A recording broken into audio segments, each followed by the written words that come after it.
I'm sorry about the other times. Let's try the Twitter promotion segment again. Okay?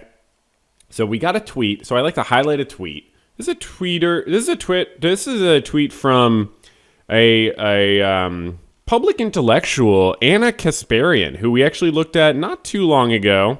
We looked at her debate with Pearl, another public intellectual. She's also a master of Twitter. And so she said, "Hey, bitch, the Goyim are waking the fuck up. Deal with it." So that was a very fun thing she said a couple days ago, about a week ago, or a couple days ago.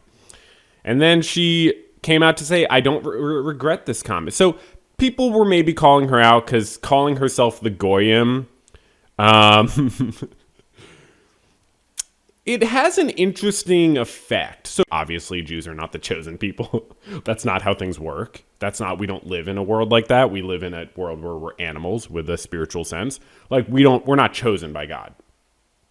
Sorry to break the news. Like no one is. So, or we all are. So Goyim, I didn't grow up hearing people say it, or I didn't even grow up thinking it was like bigoted. I would just hear it sort of like used in sometimes like a neutral way, but it's still like often used in to identify an outgroup from Jews is like inherently bizarre. But you could say non-Jews, and that's not racist, obviously. But Goyim is like often used in a slightly derogatory way.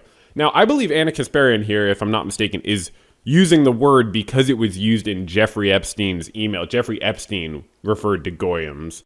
He also seems to have been a white supremacist in terms of his positions on things. So I believe that's why Anna's using it, because Anna's done this thing where she's trying to position herself. That debate with Pearl was very odd, because she was debating an anti-feminist, but also said she was not a feminist. And she was taking feminist positions on all these issues, but refused to identify as a feminist, because she's just so independent and like so different. So she's also like critical of Israel, but I think she would call herself an anti-Zionist there. I'm sure she would. But she also doesn't want to immediately in her response, she said, "Oh, I don't think Tucker Carlson is anti-Semitic. In fact, he used to be a Zionist." That's what Anna Kasparian said. And it's like, okay, well, you just positioned being Zionist as being the opposite of anti-Semitic. You idiot. Like, you're basically saying, no, he doesn't hate Jews. He used to love Jews so much he was... Look up any history. The association between Zionism and anti-Semitism is extremely close and collaborative. Anna Kasparian does not know what anti-Semitism is. She's very stupid, and she's been actually feeding into anti-Semitism in a lot of ways. So when she says the Goyim are waking the fuck up, that's a little bit threatening. Even though I know she's trying to reference Jeffrey Epstein calling the Goyim. Like, Anna, we don't need you to position Goyim against Jews. Like, that's not useful. Like, if you saw Jeffrey Epstein positioning Jews against Goyim, maybe don't do that. Maybe don't also do what Jeffrey Epstein was doing. So anyways, she's very snappy. She's got a lot of spunk to her, you know what I mean? She's like, "Hey, bitch, the Goyim are waking the fuck up. Deal with it." I'm sure the context makes that a very normal comment, but we're not going to look into it. Now, this one we're looking at right now was pinned.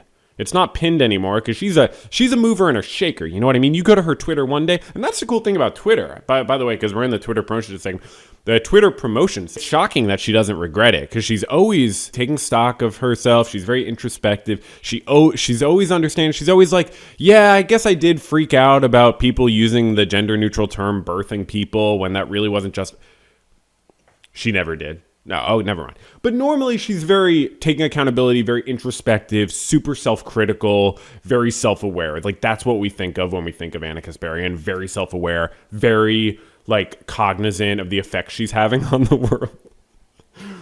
So it's shocking that she doesn't regret this because she's always expressing regret. And she's always expressing understanding and regret. So anyway, she says, "I do not regret this comment. I don't apologize." Shocking. She says, "Israel is evil, genocidal, and has destroyed our country." The United States, I assume she's talking about. That's bizarre. That is bizarre. I agree that Israel is evil and genocide. I don't use the term evil because I'm not a little baby. Or I do use it sometimes. Kamala Harris. All the Democrats and Republicans, almost all of them are Zionists. If you look for anti-Zionists, there are probably more in the Democratic Party. Check me on that. But there's a ton of Zionists. You don't need to blame Israel.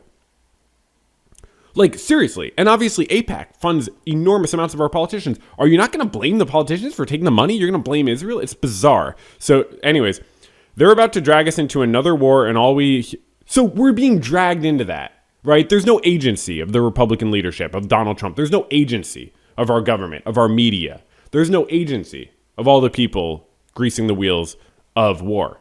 It's that we're being dragged in by the Zionist ethno-state of Israel. I think it's a horrible Zionist ethno-state that needs to completely be fundamentally restructured. And I also don't think it's useful to position things as Goyim versus Jews, even if you're being like snarky or funny about it. Like, she would say, well, I was positioning Goyim across from Zionists. But like, why? That's not how it works. That's not what the word Goyim means. Goyim doesn't mean anti-Zionist. Does Anna think Goyim means anti-Zionist? Can we look into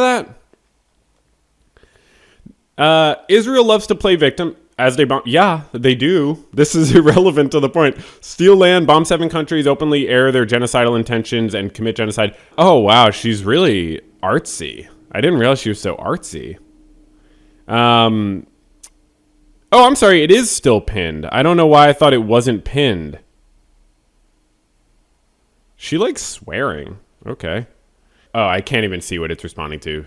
Is that a Twitter thing? So the cool thing about Twitter is they're very possessive. And they say, like, no, you don't get to see our posts unless you sign up. Which I don't have an account. Maybe that's part of a problem here with the Twitter promotion segment. But I'm sure whatever she was responding to, it made a lot of sense for her to say the Goyim are waking the fuck up. Is actually at serious risk of like increasing anti-Semitic comments. And like, I believe that Anna Kasparian is playing fast and loose with her rhetoric to try to appeal to anti-Semitic, anti-Zionists. I mean, it's kind of weird because people who are anti-Zionist and are also anti-Semitic, they're not really anti-Zionist in any meaningful way. But Goyim literally means non-Jews. It does not mean anti-Zionist. So we need to like stay focused on that the problems of Israel are that they are an ethno-state, not about the ethnic part of what they are an ethno-state about.